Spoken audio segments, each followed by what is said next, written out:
രക്ഷയുടെ പാതയിൽ. ഈശോ മിശിഹായിക്ക് സ്തുതിയായിരിക്കട്ടെ, ഇപ്പോഴും എപ്പോഴും സ്തുതിയായിരിക്കട്ടെ. പ്രിയപ്പെട്ട കുട്ടികളെ, നമ്മൾ കഴിഞ്ഞ ദിവസം പഠിച്ചത് ഈശോയുടെ പ്രബോധനങ്ങളിൽ അവസാനത്തെ അന്യൻ്റെ വസ്തുക്കൾ മോഹിക്കരുത് എന്നുള്ള കൽപ്പനയുടെ ചിന്തകളാണ്. നമ്മൾ കഴിഞ്ഞ ക്ലാസ്സിൽ കണ്ടു, സ്വത്ത് സമ്പാദനവും അതിമോഹവും മറ്റുള്ളവരുടെ അവകാശങ്ങളെ ഹനിക്കുന്ന രീതിയിലുള്ള പ്രവർത്തനങ്ങളൊക്കെ ഈ കൽപ്പനയ്ക്ക് എതിരായിട്ടുള്ള കാര്യങ്ങളാണ്. അവകാശമില്ലാത്തത് ആഗ്രഹിക്കാതിരിക്കാം. അത് സമാധാനപൂർണമായ ജീവിതത്തിന് സഹായിക്കും. മറ്റുള്ളവരുടെ അവകാശത്തെ ഹനിക്കാതെ അവരെ ആദരവോടെ റെസ്പെക്റ്റ് ചെയ്തുകൊണ്ടുള്ള നമ്മുടെ ജീവിതം ലോകത്തിൽ തന്നെ സമാധാനം സൃഷ്ടിക്കുവാൻ സഹായിക്കും. ഇന്ന് നമ്മൾ പഠിക്കുന്നത് ദ്രവ്യാസക്തിയെ കീഴടക്കുവാൻ സഹായിക്കുന്ന ചില പുണ്യപ്രവർത്തനങ്ങളെക്കുറിച്ചാണ്. നമുക്ക് നോക്കിയാൽ ലോകം മുഴുവൻ പണത്തിനു വേണ്ടി നെട്ടോട്ടമോടുന്ന ഒത്തിരി ആളുകളെ കാണാൻ പറ്റും. എന്നാൽ ഇതിൻ്റെ ഇടയിലും എനിക്കത് മതി, എനിക്ക് ഇത്രയും മതി എന്ന് പറയുന്ന പുണ്യപ്പെട്ട ചിന്തകൾ ഉള്ള വ്യക്തികളെയും കാണാൻ പറ്റും.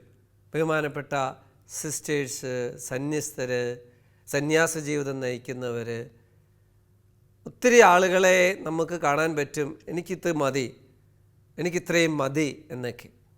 നമുക്ക് 4 ചിന്തകളാണ് നമുക്കിന്ന് കാണേണ്ടത്. ആദ്യം, ഒന്ന്, ദാരിദ്ര്യ അരൂപി.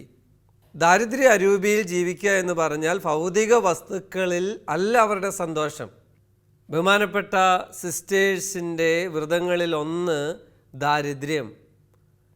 നമ്മൾ തെറ്റിദ്ധരിക്കരുത്, അവിടെ ഭക്ഷണമില്ലെന്നോ അവിടെ പൈസ ഇല്ലെന്നോ ഒന്നുമല്ല. ഭൗതിക വസ്തുക്കൾ ഉപയോഗിക്കുന്നതിൽ അവർ ചില നിഷ്ഠകൾ വെക്കുന്നു. 1000 രൂപയുടെ ചെരുപ്പ് മേടിക്കണോ, എന്നാൽ അതേ ഉപയോഗം നടക്കുന്ന 200 രൂപയുടെ ചെരുപ്പ് വാങ്ങണം. ഇത് ദ്രവ്യാസക്തി കീഴടക്കുവാൻ സഹായിക്കുന്ന ഒരു പുണ്യമാണ്. 1000 രൂപയുടെ ചെരുപ്പും 200 രൂപയുടെ ചെരുപ്പും ഒരേ ഉപയോഗമാണ്. കാലിൽ മുള്ളു കൊള്ളാതിരിക്കുവാൻ, കാലിൽ മുറിവേൽക്കാതിരിക്കുവാൻ വേണ്ടിയാണ് ചെരുപ്പിൻ്റെ പ്രധാനപ്പെട്ട ഉപയോഗം. അപ്പോൾ നമ്മൾ ആ 200 രൂപയുടേത് വാങ്ങുന്നു എങ്കിൽ നമ്മൾ അനാവശ്യമായിട്ടുള്ള പൈസ കളയാതിരിക്കുക. പ്രിയപ്പെട്ട കുട്ടികളെ, നമുക്ക് ദാരിദ്ര്യ അരൂപി ചില കാര്യങ്ങളിലൊക്കെ വേണം, വളർത്തിക്കൊണ്ട് വേണം വരാൻ. നമ്മൾ കഴിക്കുന്ന ഭക്ഷണം, നമ്മൾ ധരിക്കുന്ന വസ്ത്രം, നമ്മുടെ വസ്ത്രധാരണം നമ്മുടെ അപ്പൻ്റെ അമ്മയുടെയും വരുമാനത്തിനനുസരിച്ചാണോ, നമ്മുടെ ശരീരത്തിന് ചേർന്നതാണോ എന്ന് മറ്റൊരു കാര്യം. നമ്മുടെ ശരീരത്തിന് ചേരുന്ന, മറ്റുള്ളവർക്ക് ഉതുപ്പിന് കാരണമാവാത്ത രീതിയിലുള്ള വസ്ത്രധാരണമായിരിക്കണം. എന്നാൽ ചില കുട്ടികളുണ്ട്, അപ്പൻ്റെയും അമ്മയുടെയും സാമ്പത്തികം പരിഗണിക്കാതെ കൂട്ടുകാരുടെ മുന്നിൽ ആളാവാൻ വേണ്ടി കടം മേടിച്ചും ശാഠ്യം പിടിച്ചും വില കൂടിയ ഡ്രസ്സ് ധരിച്ച് ആളാവാൻ ശ്രമിക്കുന്ന കുട്ടികൾ. നമുക്ക് ആ ശീലം ഇല്ലാത്തവരായി മാറാം. നമുക്ക് മിനിമത്തേൽ ആ ഒരു ചിന്ത, ഒരു പുണ്യം നമ്മളിൽ വളർത്തണം. സൗകര്യങ്ങൾ, കളിപ്പാട്ടങ്ങളൊക്കെ വേണം. എന്നാൽ ആ കളിപ്പാട്ടങ്ങൾ ഓരോ കളിപ്പാട്ടം ഒരു ദിവസമേ ഉള്ളൂ, എല്ലാ ദിവസവും പുതിയ പുതിയ കളിപ്പാട്ടം വേണമെന്നൊക്കെ പറയുന്നത് നല്ലതല്ലല്ലോ. 2, മിതവ്യയം.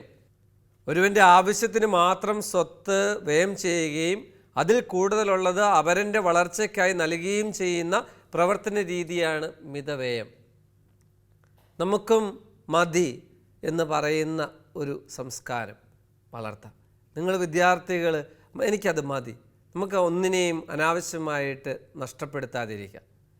ഒത്തിരി സ്ഥലങ്ങളൊക്കെ ഉള്ള ആളുകൾ, നമ്മുടെ നാട്ടിൽ വീടില്ലാത്ത സ്ഥലമില്ലാത്ത ആളുകൾക്ക് 3 സെൻറ്റ് സ്ഥലം കൊടുത്താൽ അത് ഗവൺമെൻറ്റിൻ്റെ സഹായം കൂടിയാകുമ്പോൾ അവർക്കും ഒരു ജീവിത അഭിലാഷമായ ഒരു കുടുംബം, കെട്ടിടം, വീട് പണിയാൻ പറ്റും. നമുക്കാവശ്യമുള്ളത് എടുക്കുവാൻ. ബഹുമാനപ്പെട്ട സിസ്റ്റേഴ്സൊക്കെ അങ്ങനെയാണ്, ആവശ്യമുള്ളത് മാത്രം എടുക്കുന്നു, ബാക്കി പൊതുവായിട്ടാണ്. അതാണ് നമുക്ക് ഉണ്ടാവേണ്ട നല്ലൊരു പുണ്യം, ഔദാര്യം. ലോകത്തിൽ ഒരാളെങ്കിലും ദരിദ്രനാണെങ്കിൽ അതിൻ്റെ കാരണക്കാരൻ താൻ കൂടിയാണെന്ന് തിരിച്ചറിഞ്ഞ് ആ അവസ്ഥ പരിഹരിക്കുവാൻ നമ്മെ സഹായിക്കുന്ന പുണ്യമാണ് ഔദാര്യം. പ്രിയപ്പെട്ടവരെ, ലോകത്തെ ഏറ്റവും വലിയ സമ്പന്നൻ ഒരിക്കൽ നമ്മുടെ രാജ്യത്ത് ആണ് എങ്കിൽ ഏറ്റവും വലിയ ബുദ്ധിമുട്ട് അനുഭവിക്കുന്നവർ നമ്മുടെ രാജ്യത്ത് ഉണ്ടോ ഇല്ലയോ എന്ന് ചിന്തിക്കണം. എവിടെയെങ്കിലുമൊക്കെ ചൂഷണം ചെയ്താണ് വേറൊരു സ്ഥലം, വേറൊരു വ്യക്തി വളരുന്നത് എങ്കിൽ അത് നല്ല ഒരു കാര്യമല്ല. നമ്മൾ കളയുന്ന ഭക്ഷണം മറ്റുള്ളവർക്കും കൂടി അവകാശപ്പെട്ടതാണ്. നിങ്ങളൊരു പക്ഷേ കണ്ടിട്ടുണ്ടാവും, വലിച്ചെറിയുന്ന എച്ചിലുകൾ വാരി തിന്നുവാൻ ആവേശത്തോടെ ഓടിയെത്തുന്ന കുട്ടികളുടെ ചിത്രം. ലോകത്ത്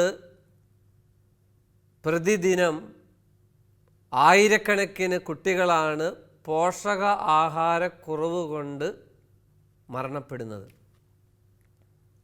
ഈ ലോകത്ത് ഒരു കുട്ടിയെങ്കിലും ഭക്ഷണം കിട്ടാതെ മരിക്കുന്നുണ്ടെങ്കിൽ ഞാൻ അനാവശ്യമായിട്ട് അല്ലെങ്കിൽ എൻ്റെ അശ്രദ്ധ കൊണ്ട് കളയുന്നത് അതിന് ഉത്തരവാദിത്തമുണ്ട് എന്ന് നിങ്ങൾ ചിന്തിക്കുന്നുണ്ടെങ്കിൽ നമ്മളൊക്കെ ഒരു ക്രിസ്തീയ മൂല്യത്തിൽ നിന്നുകൊണ്ടാണ് ജീവിക്കുന്നത്.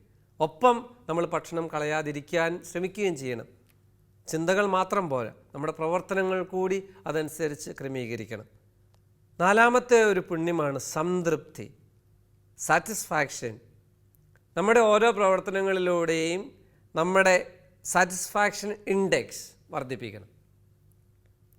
എത്രയോ ആളുകളുണ്ടെന്നറിയാവോ, ലളിതമായിട്ടുള്ള ജീവിതം നയിച്ച് സംതൃപ്തമായിട്ടുള്ള ജീവിതം നയിക്കുന്നവർ. വലിയ വീടുകളൊന്നുമില്ല, വലിയ സേവിങ്സ് ഇല്ല, വലിയ കാറുകളൊന്നുമില്ല, എന്നാൽ അവർക്കിടെ വീട്ടിൽ ചെന്നാൽ ഒരു സംതൃപ്തിയുടെ പുഞ്ചിരി കാണാൻ പറ്റും. ഇല്ലായ്മയിലും ഒത്തിരി നന്മ ചെയ്യുന്ന വ്യക്തികൾ ഈ സംതൃപ്തി അനുഭവിക്കുന്നവരാണ്. നമുക്കെല്ലാം ഉണ്ടായിട്ടൊന്നുമല്ല നമ്മൾ സഹായിക്കേണ്ടത്. നമ്മുടെ ഉള്ളതിൽ ഒരു വീതം മറ്റുള്ളവർക്ക് വേണ്ടി മാറ്റിവെക്കുമ്പോൾ നമ്മളത് വലിയൊരു കാര്യമാണ് ചെയ്യുന്നത്. പ്രിയപ്പെട്ട കുട്ടികളെ, നമ്മൾ 10 കൽപ്പനകൾ പഠിച്ചു തീരുകയാണ്. നമ്മൾ തന്നെ നമ്മുടെ ജീവിതത്തെക്കുറിച്ച് ചിന്തിക്കണം. ഞാൻ എവിടെയൊക്കെയാണ് ശ്രദ്ധിക്കേണ്ടത്? ഞാൻ എന്തെല്ലാം കാര്യങ്ങളിലാണ് വേണ്ട എന്ന് പറയേണ്ടത്? ഏതെല്ലാം കാര്യങ്ങളാണ് എനിക്ക് മതി എന്ന് പറയേണ്ടത്? ഏതെല്ലാം കാര്യങ്ങളാണ് ഞാൻ കൂടുതൽ വളരേണ്ടത്? എൻ്റെ സംതൃപ്തിയുടെ അളവുകോൽ എവിടെയാണ്? സാറ്റിസ്ഫാക്ഷൻ ഇൻഡെക്സ് സ്കെയിൽ, അത് നിങ്ങളൊന്ന് ചിന്തിക്കണം. നമ്മുടെ രാജ്യത്തിൽ പെർ ക്യാപിറ്റ ഇൻകം വർദ്ധിക്കുകയാണ്, എന്നാൽ സാറ്റിസ്ഫാക്ഷൻ ഇൻഡെക്സ് റേസ് ചെയ്യുകയാണ്. നമ്മുടെയൊക്കെ ആളുകളുടെ സംതൃപ്തിയുടെ അളവുകോൽ എവിടെ നിൽക്കുന്നു? നമ്മളൊക്കെ സന്തോഷത്തോടെയാണോ ജീവിക്കുന്നത്?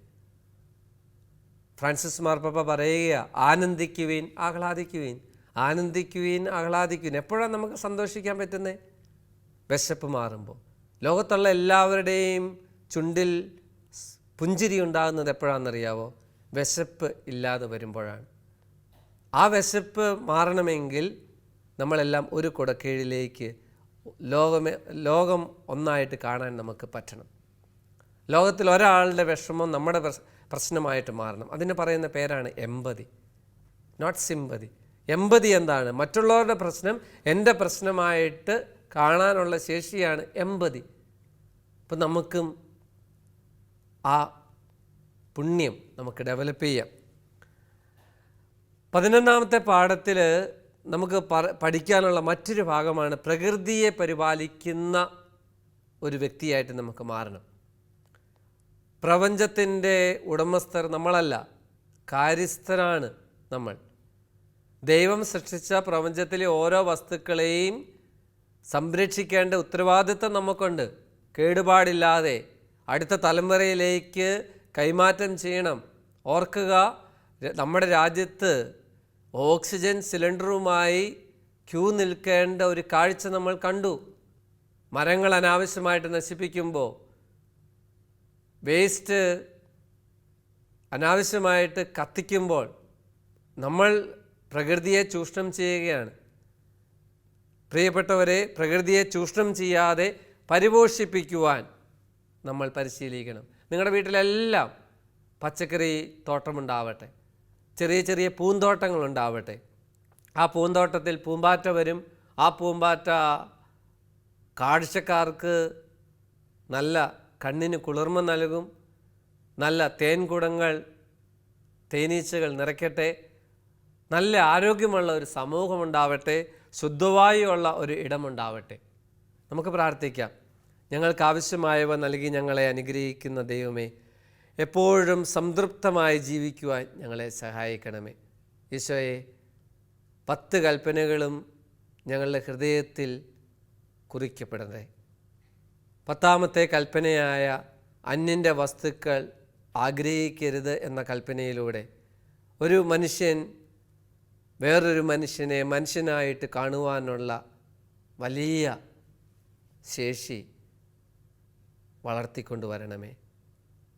ഈ ലോകത്തിലെ 730 കോടി ജനങ്ങൾക്കും സംതൃപ്തിയുള്ള സമാധാനപൂർണമായിട്ടുള്ള ഒരു ജീവിതം നയിക്കുവാൻ ഇടവരുത്തണേ. ഈശോയെ, വ്യക്തി എന്ന നിലയിൽ പ്രകൃതിയെ ചൂഷണം ചെയ്യാതെ പ്രകൃതി വസ്തുക്കളെ പരിപോഷിപ്പിക്കുന്ന നല്ല ഒരു വ്യക്തിയാക്കി എന്നെ മാറ്റണേ. നല്ല പുണ്യങ്ങൾ ജീവിതത്തിൽ പാലിച്ചുകൊണ്ട് പോരുവാൻ എന്നെ പരിശീലിപ്പിക്കണമേ. ഈശോ മിശിഹായ്ക്ക് സ്തുതിയായിരിക്കട്ടെ.